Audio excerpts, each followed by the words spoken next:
आइए जानते हैं आज की कुछ अंतर्राष्ट्रीय खबरों को। पहले एक नजर आज की हेडलाइंस पर। राजीव त्यागी की पत्नी बोली, संबित पात्रा है मेरे पति का हत्यारा। दुश्मन को संदेश, वायुसेना प्रमुख ने वेस्टर्न कमांड की फ्रंट लाइन एयरबेस पर MiG-21 से भरी उड़ान। ईडी ने सुशांत के हेल्पर नीरज और दीपक से की पूछताछ। पीएम नरेंद्र मोदी ने टैक्स सुधारने के लिए उठाए कदम। H-1B वीजा धारक अगली पाबंदी लगने से पहले नौकरी पर लौट सकते हैं। सेवाओं पर असर पड़ने की वजह से लिया फैसला। रूस का दावा, कम से कम 2 साल के लिए प्रभावी होगी कोरोना वैक्सीन। 56,000 को पार कर चुके सोने के भाव एकदम से टूटे। सड़क 2 के ट्रेलर को लोगों ने जमकर किया ट्रोल। अब पूजा भट्ट ने इस पर तोड़ी चुप्पी। सौतेली मां करीना कपूर की प्रेगनेंसी की बात सुनकर ऐसा था सैफ के बड़े बेटे का रिएक्शन। और ट्रेनिंग कैंप के लिए आज चेन्नई पहुंचेगी धोनी एंड कंपनी। कांग्रेस प्रवक्ता राजीव त्यागी की पत्नी ने कहा है कि संबित पात्रा ही उनके पति का हत्यारा है, क्योंकि उनके आखिरी शब्द थे, इन लोगों ने मुझे मार डाला। इससे पहले पात्रा ने टीवी डिबेट में उन्हें 3-4 बार जयचंद कहा था और यह भी कहा था कि इन्हें आग लगाने जाना है। राजीव त्यागी की पत्नी ने उनसे मिलने गए कांग्रेसियों से यह बात कही। साथ ही त्यागी ने आखिरी पलों के बारे में भी बताया। उन्होंने बताया है कि पात्रा की बात सुनकर उन्होंने अपने पति के मोबाइल पर मैसेज किया, ये ज्यादा बोल रहा है, इसे ठोको। बता दें कि 12 अगस्त के शाम आज तक चैनल पर दंगल नाम के डिबेट शो में त्यागी पर बीजेपी प्रवक्ता संबित पात्रा खूब बरसे थे। रोहित सरताना के इस शो में बहस का मुद्दा बेंगलुरु में हुई हिंसा था। वायुसेना प्रमुख air chief marshal RKS Bhadauria ने पश्चिमी कमान में एक फ्रंट लाइन एयरबेस पर MiG-21 बाइसन जेट विमान में उड़ान भरी और दुश्मन को सख्त संदेश दिए। वायुसेना प्रमुख ने इस दौरान क्षेत्र में वायुसेना की ऑपरेशनल तैयारियों की भी समीक्षा की। अधिकारियों ने बताया है कि पूर्वी लद्दाख में LAC पर चीन के साथ 3 महीने से अधिक समय से चल रहे गतिरोध के मद्देनजर पश्चिमी कमान के तहत आने वाले अपने सभी अड्डों को बेहद अलर्ट रहने के निर्देश दिए हैं। प्रवर्तन निदेशालय ED सुशांत सिंह राजपूत के फाइनेंस और उससे जुड़ी अनियमितताओं के मामले में गुरुवार को अभिनेता के हेल्पर नीरज और दीपक को पूछताछ के लिए बुलाया था। मीडिया रिपोर्ट के मुताबिक इन दोनों को रिया चक्रवर्ती ने सुशांत के यहां नौकरी पर रखवाया था। इससे पहले ED रिया चक्रवर्ती और उनके भाई शौविक चक्रवर्ती, पिता इंद्रजीत चक्रवर्ती से पूछताछ कर चुकी है। सुशांत की एक्स बिजनेस मैनेजर श्रुति मोदी, दोस्त सिद्धार्थ पिठानी और बहन मीतू सिंह से भी सवाल जवाब किए गए हैं। ED अब इस मामले में 8 लोगों से पूछताछ कर चुकी है। देश में टैक्स व्यवस्था को पारदर्शी बनाने के लिए पारदर्शी कराधान ईमानदार का सम्मान पोर्टल का शुभारंभ गुरुवार को पीएम नरेंद्र मोदी ने किया। इस मौके पर पीएम ने कहा, इतने बड़े देश में 130 करोड़ में से 1.5 करोड़ साथी ही इनकम टैक्स जमा करते हैं।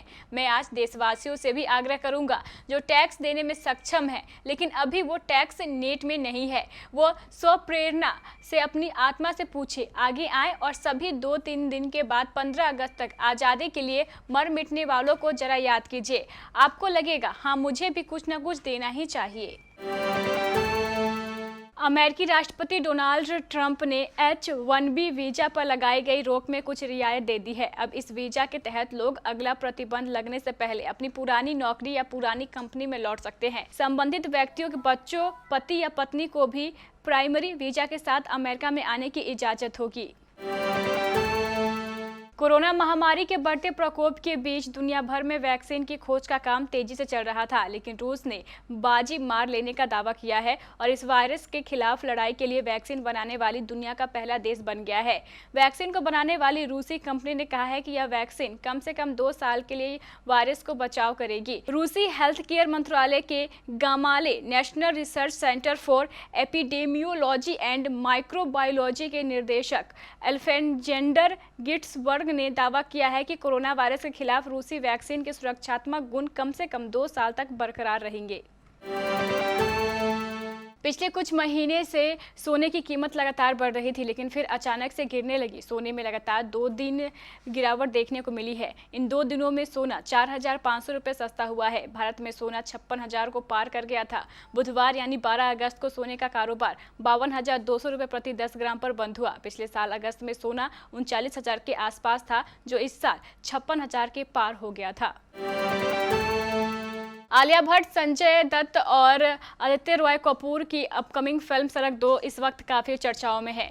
इसके चर्चा में रहने की वजह फिल्म की तारीफ नहीं बल्कि इसकी ट्रोलिंग है। हाल ही में सड़क 2 का ट्रेलर रिलीज किया गया था, जिसे लोगों ने जमकर ट्रोल किया। आमतौर पर ट्रेलर रिलीज होने के बाद उसके व्यूज़ और लाइक पर ज़्यादा बातचीत की जाती है, लेकिन सड़क 2 के ट्रेलर के डिसलाइक के बारे में ज़्यादा चर्चा हो रही है।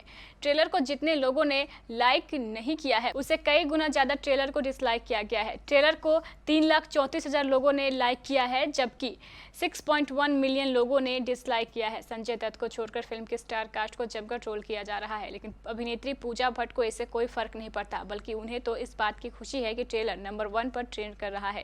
दरअसल एक फैंस ने पूजा को टैग करते हुए ट्वीट किया, आप हेटर्स की चिंता बिल्कुल मत करें। 4.2 मिलियन डिसलाइक होने के बावजूद सड़क 2 का ट्रेलर नंबर 1 पर ट्रेंड कर रहा है।